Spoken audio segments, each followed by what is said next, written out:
The holidays are a beautiful time, a time of togetherness, laughter, and gift giving. This week on What I'm Painting, some gifts I've given, and some gifts I've received. Roll the intro. Welcome to Corner Case. You're in the hobby corner, you're watching What I'm Painting. I'm your host, your bad Santa, and your best friend, Deck. This week, let's kick it off with some Infinity, as per usual. This first model is the Marut, of course from the Aleph faction, which I paint. Really weird model, I think, from a design standpoint. I think anyone can agree with that. It has 4 arms, and it kind of isn't sure if it's shooting or blocking. The shapes are also pretty weird. It's got that donk, which is kind of, it's questionable, you know, but this is the path that I chose. So I think I did the best with it. You know, I think they were trying to go for some like bubblegum crisis kind of look. And definitely it looks pretty cool, but the bust and the donk are a little weird. That being said, I got pretty good at shading spherical objects this week. Yeah, this is the Marut. It's the tag from the Aleph faction, which is the big mech. Definitely had a lot of fun painting it, but not gonna lie, I might be a little, I might hesitate bringing this to the game store with me, you know, if there are any kids there.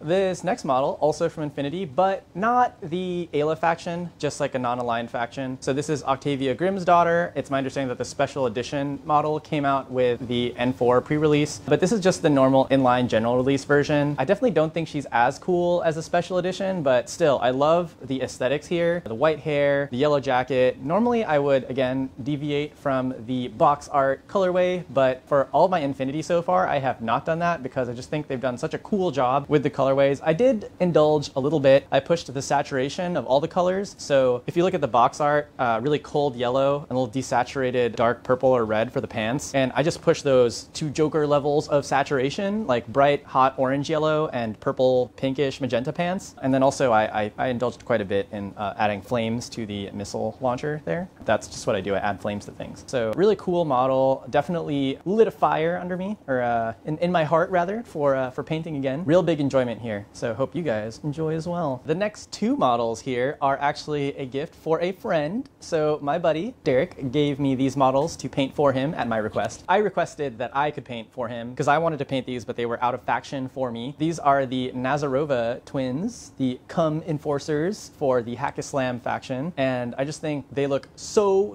cool because they're like these sci-fi but like biker gang kind of look. I do have one little gripe about the bike design here. They filled the fork in a weird way that I think looks really unresolved. So I can even tell that the box art painting is insecure about this feature of the sculpt. I looked at the concept art because I wasn't sure if like, is that really what that flat area is supposed to look like? And in the concept art, they actually are at a lower camera angle to this bike, and you can't actually see what's going on in the flat here. So I assume what happened was the illustrator concept artist actually designed it in this foreshortened angle. They actually did not resolve what was going on in the fork there. I assume that they probably meant for that area in the fork to be like a gap or something, and instead the sculptor, with very limited information, had to literally fill in the blank of what was going on in between these fork legs. I feel kind of weird about it. I did my best. I actually like made it what I think hopefully looks like a glossy chrome surface reflecting the light from the headlight. So I thought that would be like kind of a cool like sci-fi detail, but I feel kind of weird about it. That being said, I practiced a lot on my like skin tones, little wet t-shirt action here. Feel like a sweaty nerd once again, but hey man, I'm owning it. I made my choices this time.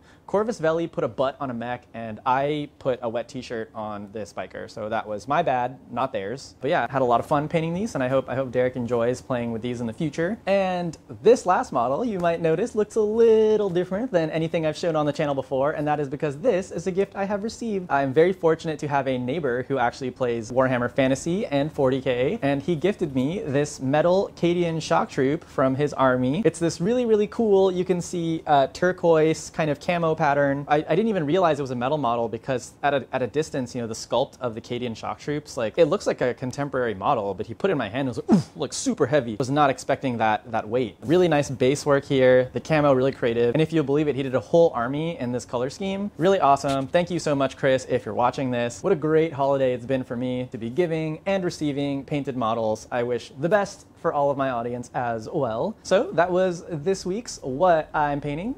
I hope you have enjoyed and felt the holiday spirit present in the video with us today. The ghost of miniatures gifted and miniatures gift received. Next week, maybe we'll paint something else. Hopefully we can continue this model exchange. Tell me in the comments if you received any sweet painted miniatures yourselves, or if you're the gifter, you're the painting gift giver yourself. Otherwise, thank you for swinging by. Always appreciate you guys. Please, please, please like and subscribe. Really appreciate it. We are always desperate. Otherwise, we'll see you guys next time. Venerate the Emperor by subscribing now! Only in death does subscribing end!